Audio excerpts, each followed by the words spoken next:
Once upon a time, nestled in a valley so green it looked like a painter's dream, was a small, cozy village called Meadowbrook. Once upon a time, nestled in a valley so green it looked like a painter's dream, was a small, cozy village called Meadowbrook.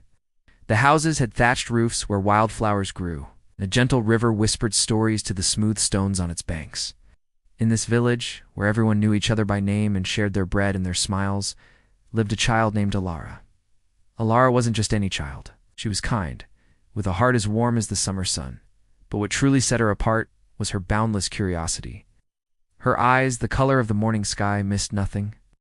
She wondered why the bees buzzed a certain tune, what secrets the ancient oak at the edge of the village held in its gnarled branches, and what lay beyond the misty mountains that cradled their home. Every morning, while other children played tag in the village square, Alara would be off on an adventure. She'd follow a trail of sparkling snail slime, convinced it was pixie dust. She'd talk to the squirrels, asking them about their winter stashes and promising to keep their secrets safe. The villagers would often see her, a small figure with a determined look, her pockets filled with interesting pebbles, unusually shaped leaves, and fallen feathers. They'd chuckle and say, "There goes Alara, chasing the whispers of the wind again." She saw magic where others saw only the mundane. To her, the forest bordering their village wasn't just a collection of trees. It was an enchanted kingdom, a place of mystery and wonder. This forest was known as the Whispering Woods. The trees were so tall and ancient that their leaves seemed to brush against the clouds, and the sunlight filtered through them in golden dancing beams. The air was always filled with a soft humming sound, like a secret being passed from leaf to leaf. Most villagers avoided going too deep into the woods, telling tales of winding paths that could lead you astray and strange lights that flickered in the twilight. But for Alara, these stories weren't warnings, they were invitations. She felt a connection to the woods, a pull she couldn't explain. She believed the forest wasn't dangerous, just misunderstood. It had a story to tell, and she was determined to be the one to listen. Her greatest wish was to understand its language, to learn the tales hidden in the rustling leaves and the babbling brook that flowed from its heart. One sunny afternoon, while exploring a part of the Whispering Woods she'd never been to before, Alara stumbled upon something extraordinary.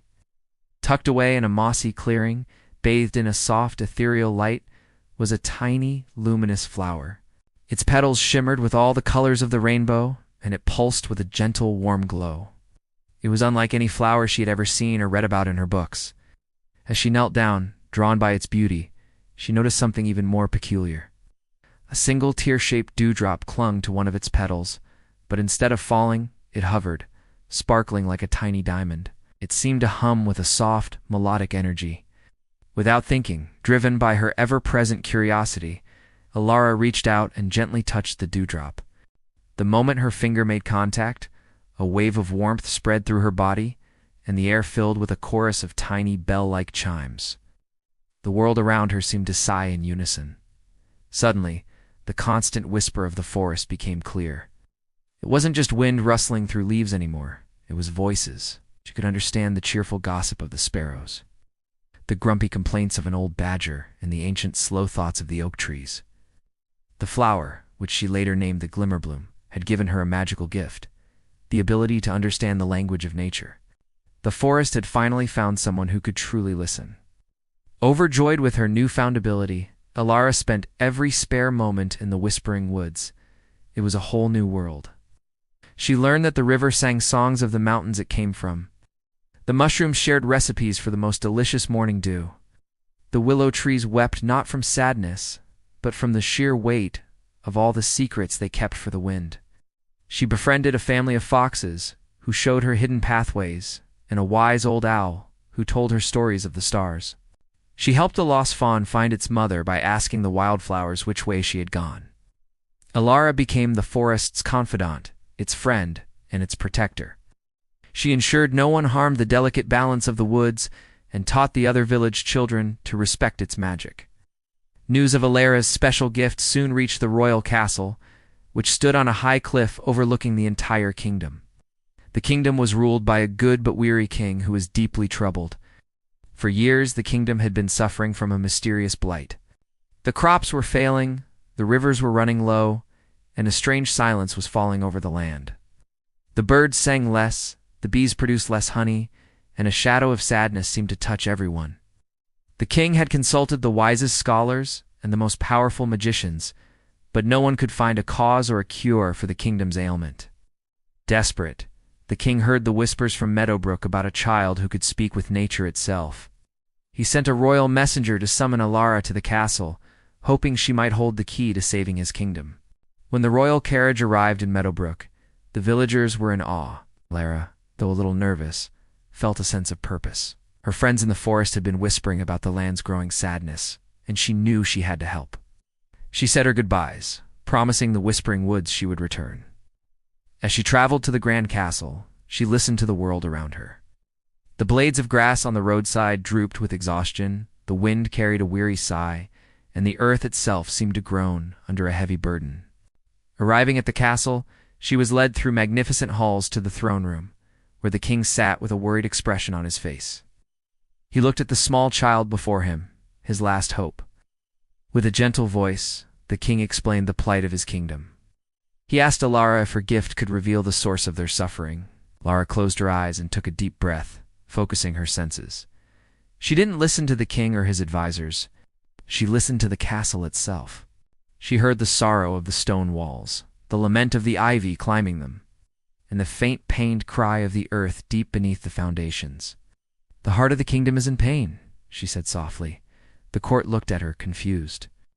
Alara explained that the kingdom, like a living being, had a heart, a source of its life and vitality, and something was hurting it. Following the whispers of the earth, she led the king and his court down into the oldest part of the castle, to a hidden chamber no one had entered for centuries. In the center of the chamber was a magnificent ancient crystal, the Heartstone, which pulsed with a faint flickering light. It was the magical core of the kingdom, and its light was dimming. Woven around the crystal were thick, dark vines covered in thorns, which seemed to be draining its energy.